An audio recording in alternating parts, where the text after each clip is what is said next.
திருச்சிற்றம்பலம். திருநாவுக்கரசு சுவாமி அருளிய தேவாரம் 4ஆம் திருமுறை. பண் இந்தளம். தலம் திங்களூர். காவேரி வடகரை சோழநாடு. பதிகம் 18. பாடல் 1. ஒன்று கோலாம் அவர் சிந்தை உயர்வரை, ஒன்று கோலாம் அவர் சிந்தை உயர்வரை, ஒன்று கோலாம் உயரும் மதிசூடுவர், ஒன்று கோலாம் அவர் சிந்தை உயர்வரை, ஒன்று கோலாம் உயரும் மதிசூடுவர், ஒன்று கோலாம் இடு வெண்தலை கையது, ஒன்று கோலாம் இடுவெண்தலை கையது, ஒன்று கோலாம் அவர் ஊர்வது தானே, ஒன்று கோலாம் இடுவெண்தலை கையது, ஒன்று கோலாம் அவர் ஊர்வது தானே, ஊர்வது தானே. திருச்சிற்றம்பலம். இந்த முதல் பாடல் விளக்கத்தை பார்த்து விடலாம். இந்த பதிகத்திற்கு பேர் என்ன என்றால் விடம் தீர்த்த பதிகம்.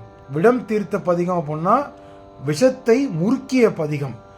இந்த தலம் எங்கே இருக்குன்னா தஞ்சாவூர்லேருந்து திருவையாறு மார்க்கமாக கும்பகோணம் செல்லும் சாலையில் திங்களூர் என்ற தலம் உள்ளது. இந்த திங்களூரும் உங்கள் அனைவருக்கும் பிரசித்தி பெற்ற தலம். ஏனென்றால் நவகிரகத்தில் சந்திர பகவான் சுவாமிக்கு பூஜை செய்து வழிபட்ட தலம். சந்திர பகவானுக்கு உண்டான கஷேத்திரம் இது.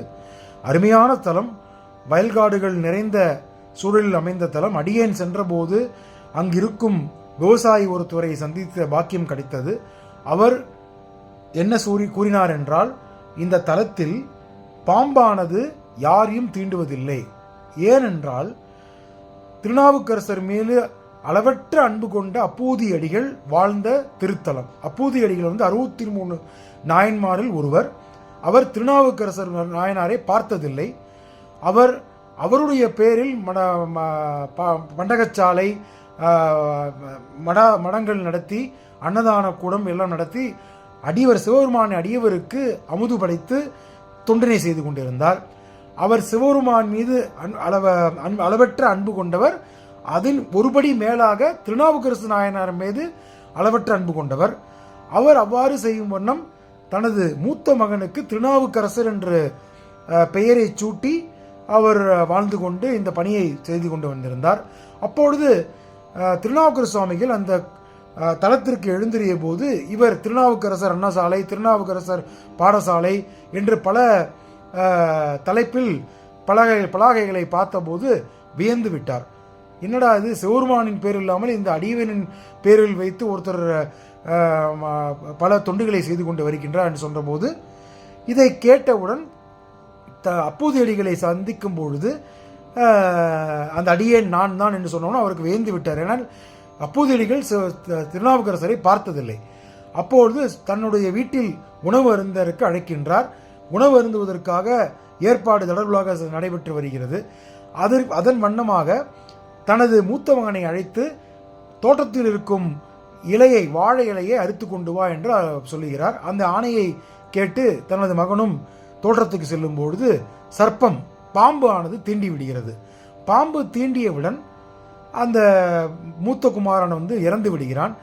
அதை மறைத்து தன் அடியவராகிய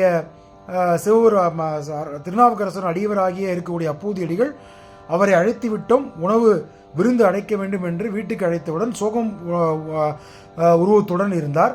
அப்போது நாவுக்கரசர் கேட்கிறார், எங்கள் உனது மூத்த மகன், அவனையும் அமர வைத்து சாப்பிட வேண்டும், அவனை அடை என்று சொன்னவுடன், சுவாமி இந்த மாதிரி சர்ப்பம் தீண்டி விட்டது, ஆகையால் அவன் வரமாட்டான், இறைவனிடம் சேர்ந்து விட்டான் சொன்னவுடன் இந்த பதிகத்தை பாடி விஷத்தை நீக்கி எம்பெருமான் சுவாமிக்கு 10 பாடல்களை பாடி அந்த மகனை மீட்டெடுத்த வரலாறு உள்ளது. அதன் வரலாறு இந்த 21ஆம் நூற்றாண்டில் அடியேன் அங்கு சென்றபோது அங்கு இருக்கும் விவசாயி கூறுகின்றார், இந்த ஊரில் யாருக்கும் சர்ப்பம் தீண்டி இதுவரைக்கும் இறந்ததாக சரித்திரம் இல்லை என்று.